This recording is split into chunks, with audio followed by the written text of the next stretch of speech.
जन स्वराज के सूत्रधार प्रशांत किशोर उद्घोष यात्रा के तहत आज पूर्णिया और कटिहार जिले के एक दिवसीय दौरे पर हैं। पूर्णिया में एक प्रेस कॉन्फ्रेंस के दौरान प्रशांत किशोर ने भारतीय सेना के ऑपरेशन सिंदूर पर प्रतिक्रिया देते हुए कहा कि पूरा देश और जन स्वराज परिवार सेना की कार्रवाई का समर्थन करता है। वहीं उन्होंने इस विषय पर मीडिया से और क्या बातचीत की, आइए आपको सुनवाते हैं। पाकिस्तान के 9 जगह ठिकाने पर उस पर आपकी पहली प्रतिक्रिया ये है कि ये बरसों पहले हो जाना चाहिए था।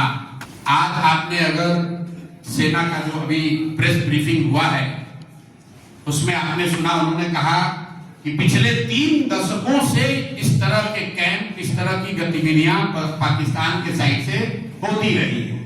तो अगर आपके घर के मोहल्ले में कोई आपका पड़ोसी बैठकर आपके घर में कंकड़ फेंकता रहेगा, गोला बारूद फेंकता रहेगा, आग के गोले फेंकते रहेंगे, तो आप कब तक बर्दाश्त करेंगे? कभी न कभी उसका उत्तर दिया ही जाएगा। और आज अगर ये उत्तर दिया जा रहा है तो पूरा देश उसके साथ खड़ा है।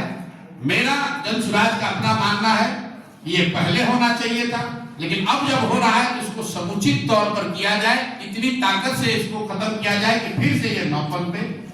दूसरी बात, मीडिया को या जो दूसरे साथी हैं उनको थोड़ा धीरज दिखाना चाहिए।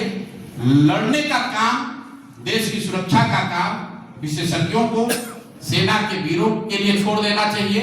स्टूडियो में बैठकर नया सफुफा छोड़ने की जरूरत नहीं है।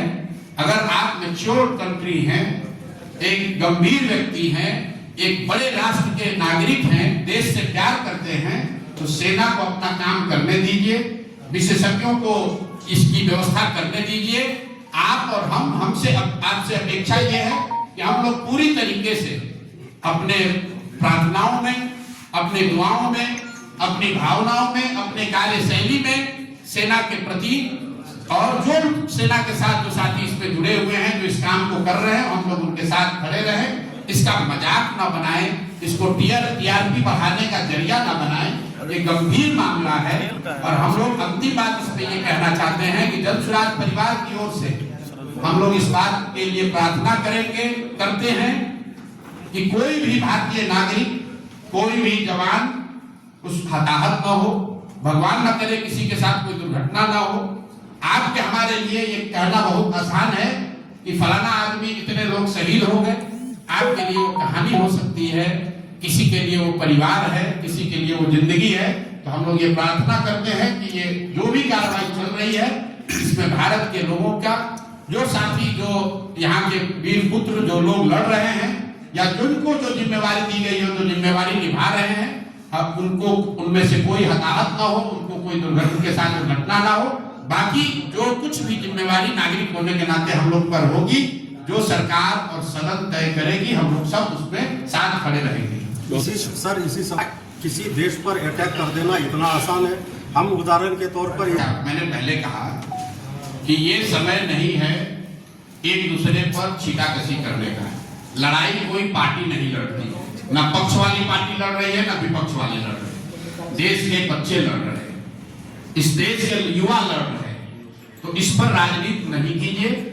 देश के लोगों ने सदन में सरकार और विपक्ष दोनों को चुनकर भेजा है, दोनों को उनकी जिम्मेवारी दी गई है।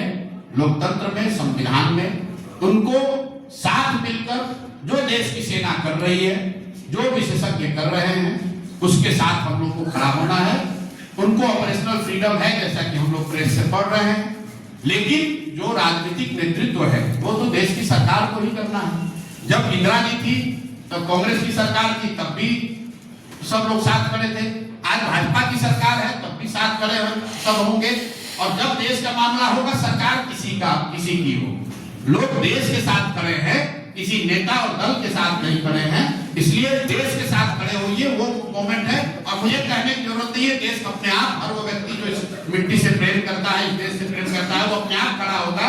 उसको किसी नेता के सलाह की जरूरत नहीं है।